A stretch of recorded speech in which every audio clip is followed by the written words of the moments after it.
Morning. Welcome back to Wednesday's Facebook Live from Mooloolaba. Thank you for being here with us. It's another glorious day here on the Sunshine Coast. It certainly is.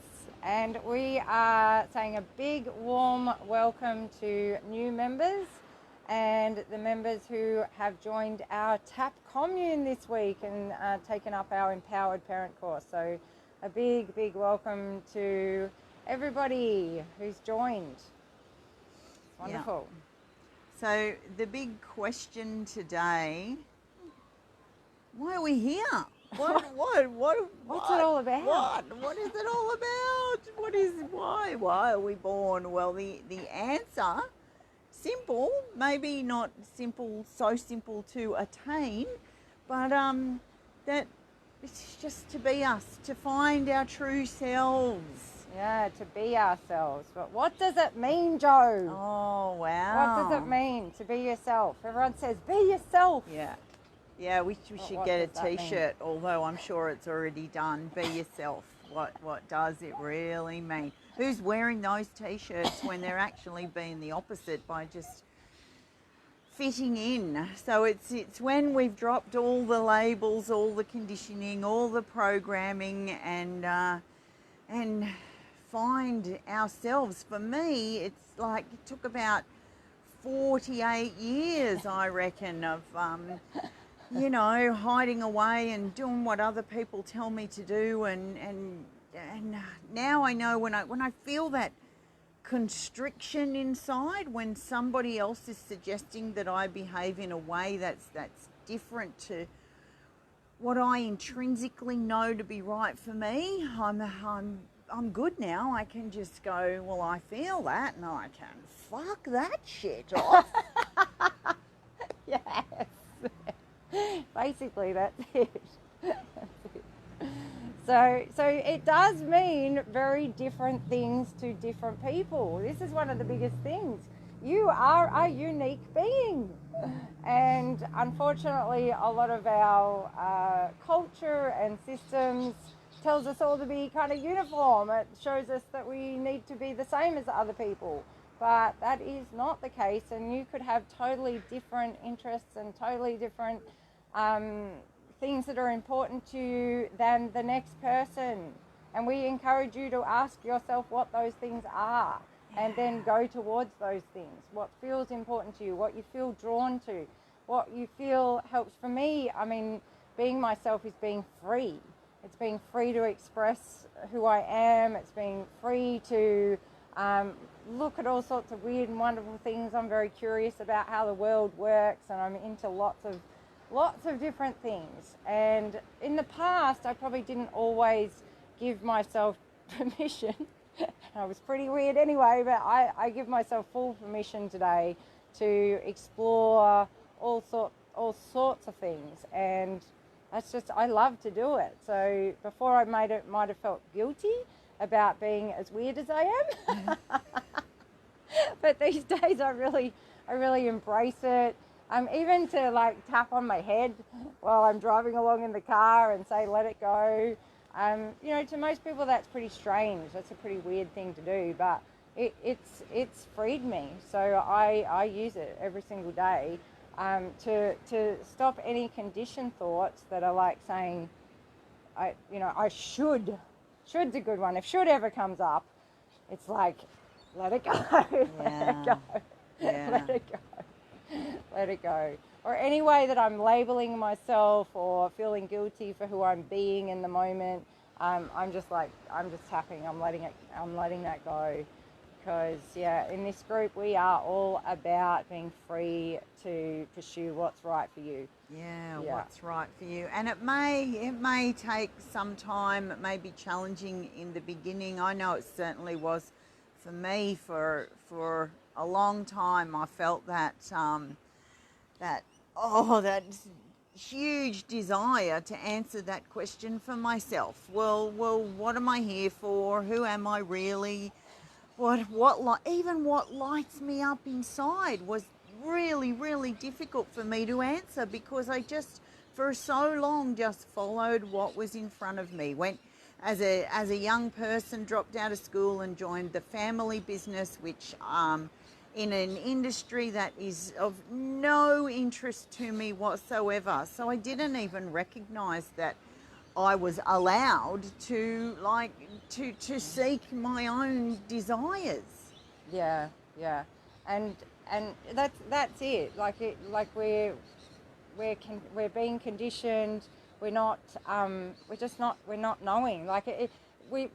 Me too. I lived from coping skills that I developed in childhood, for the first kind of 20 years of my adult life. So after I turned 18, until I was 42, and came across this work and really diving deep into how I could let it go. I lived from my coping skills, and they were, crying if someone got angry at me, sulking, walking, like all sorts. I had all sorts of coping skills up my sleeve for when times got tough, and that's all I knew how to do was get angry or sulk or be sad. But I was just saying to Jo before we started the camera that it's actually difficult for me to remember those states anymore. This is how much I've changed in the last six years, and it has been a process over 6 years. And then the first couple of years, I was like, there were times when I thought, is this, I'm tapping, and I'd get some major breakthroughs, and then I'd get back in a hole again.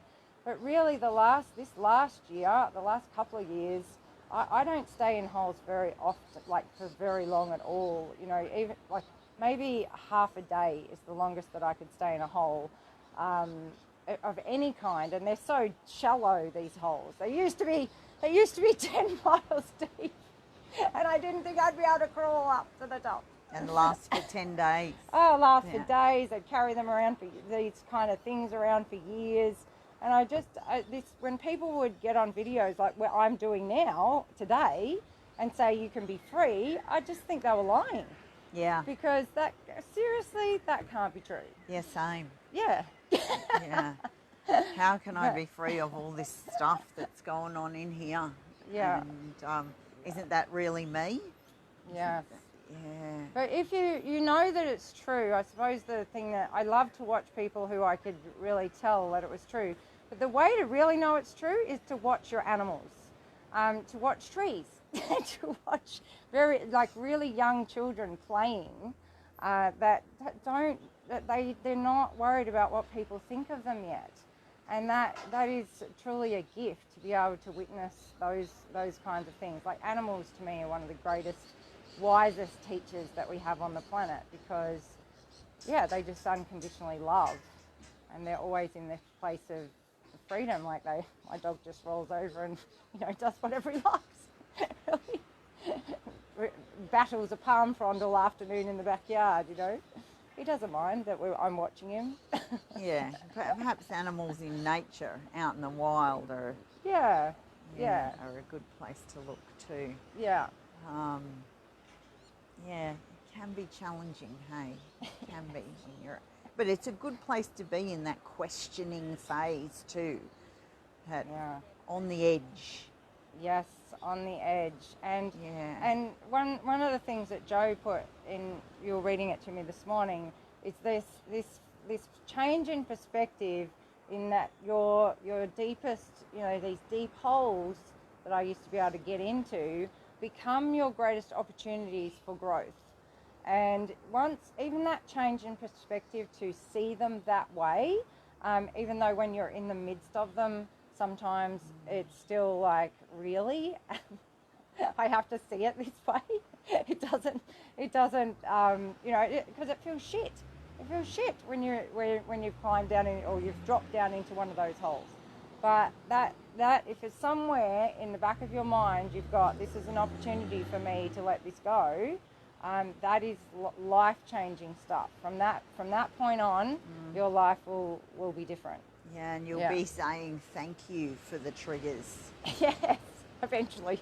Eventually. and maybe even sometimes not.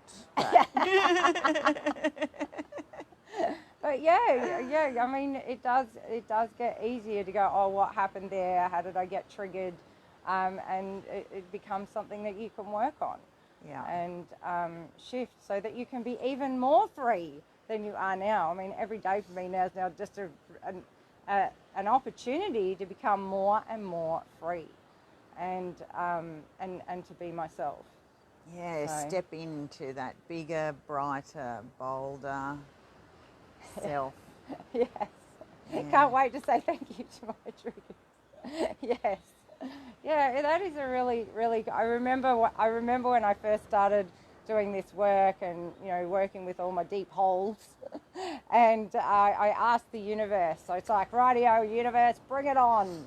I can do this. And in quick succession, the universe gave me these 3 things that happened to me, where I was just like in the when you go in the beach and a big wave just comes and smacks you down.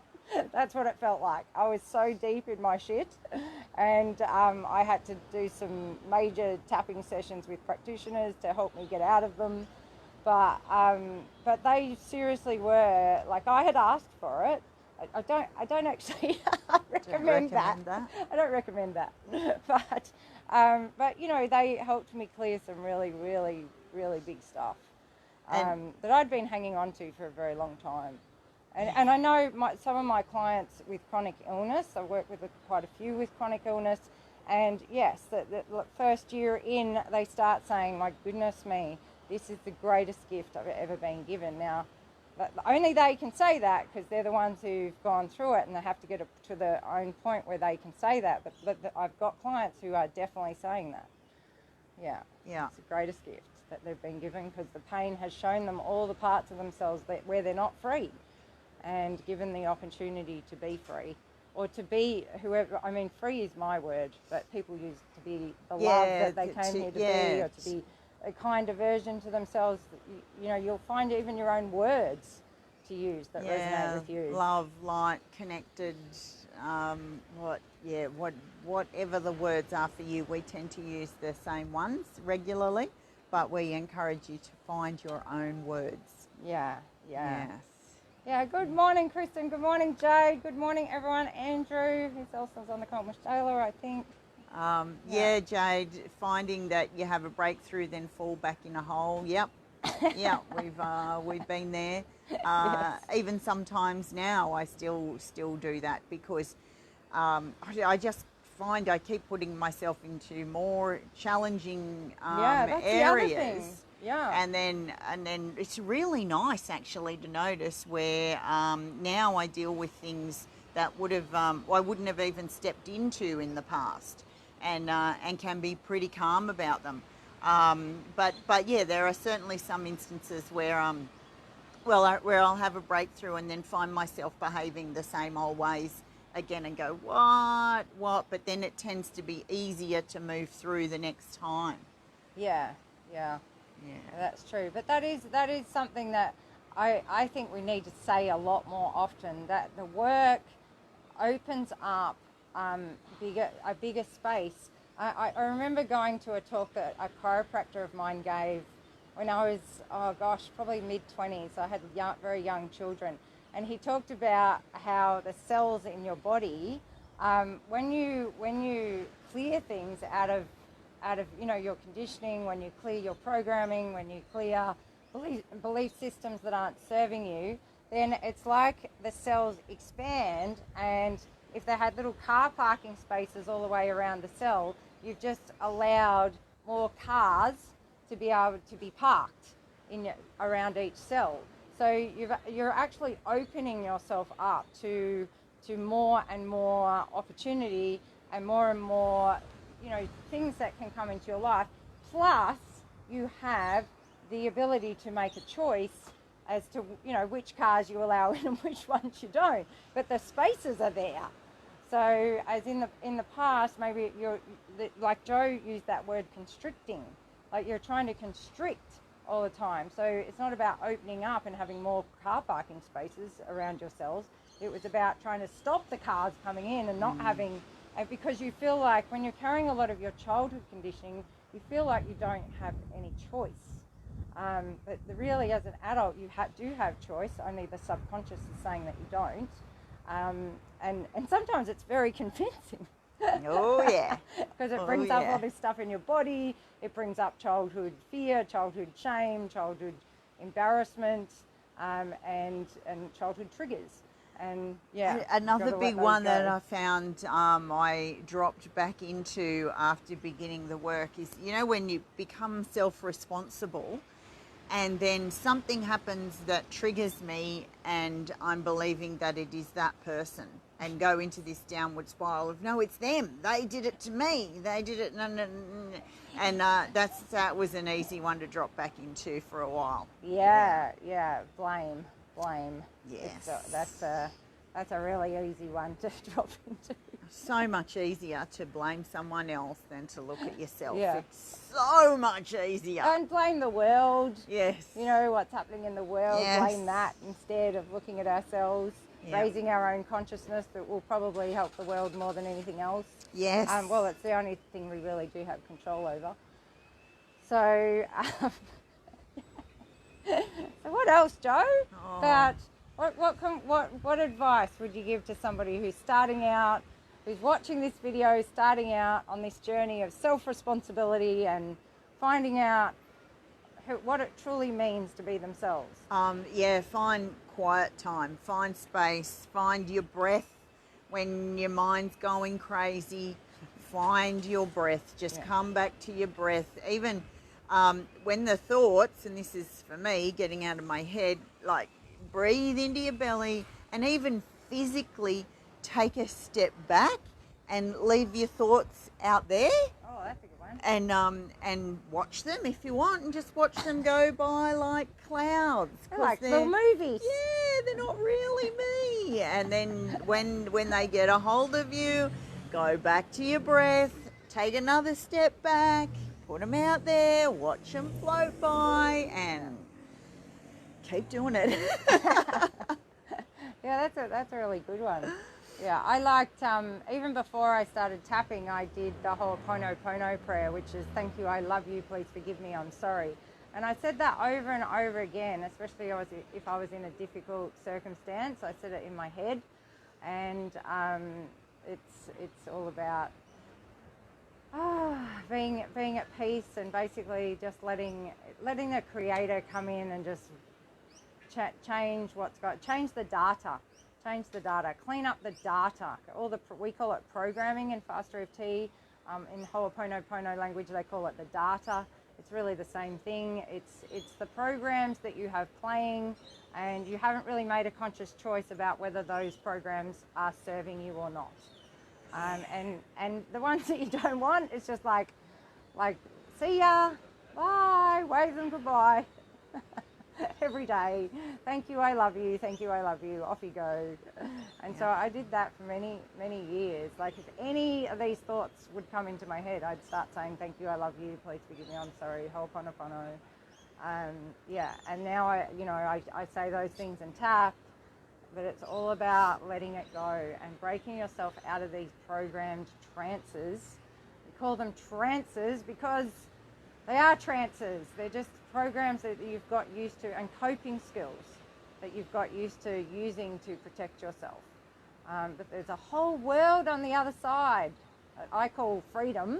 Yeah. And it's all about when you change what's going on inside you, what's going on outside you changes. It does. Yes. It definitely does. And our children really are great examples of this. And they're learning the programming from us, unfortunately, but they do.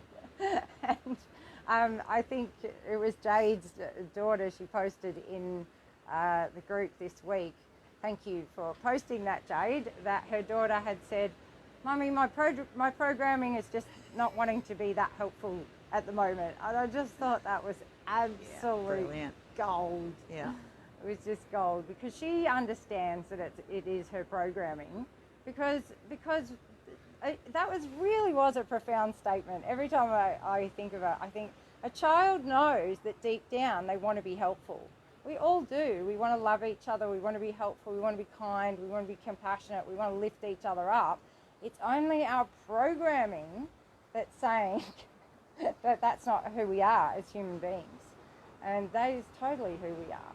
So if you're finding that that's how you feel you're not that, or you're labeling yourself another way, that you're not, all these amazing things that you feel serve you. For me, it's freedom, peace, love, joy, anything that, you're labeling saying, oh, that's not me. Let it go, let it go, let it go. Let it go. Let it go. Start taking responsibility for you and living your best life. And sometimes the reason that it's difficult to let things go and change them, like we talk about changing the memories, is because of the heavy emotion that still lingers around them. Yeah. But once you can clear up that emotion, then it becomes easier to change your memory. It does. It totally does. It becomes easier to change everything that's in your subconscious, any program that is playing, which is mostly the memories that are playing inside of there, telling you that, this is what my childhood was like, this is how bad everything was. But the problem is you're still operating from that programming, from all of those childhood memories and, teenage adult memories. But they're usually a repeat pattern of the childhood ones from my experience working with lots of people. Yep. Yeah. Yep. So, yeah. So we'd love to know from you, what is it that lights you up inside? Yeah, give us 3 words. Your 3 words. What's it look like 3 best words. when you're, you're being your true self? What does it look like? Yeah. What's it sound like? What's it feel like inside your body? Yeah. Yeah. That's something for you to think about, and we'd love you to post under this video. Yeah, just 3 words. Maybe your words are love or freedom, or what other good ones are there? Connection, joy, fun, bliss, expansion, growth. They're my favourites. Yeah. Space. I went to a talk. Actually, I was at a talk that I was doing the other day. I was the guest speaker. Did you go to that one? Yeah, I did. I went to that one. See? And one of the guys there stood up and we had to all say our name and introduce ourselves. And he said, hi, and it said Morning. his name. And then he said, and I'm an alien. And I went, yay, I'm in the right place. I loved it. So wildness, yes.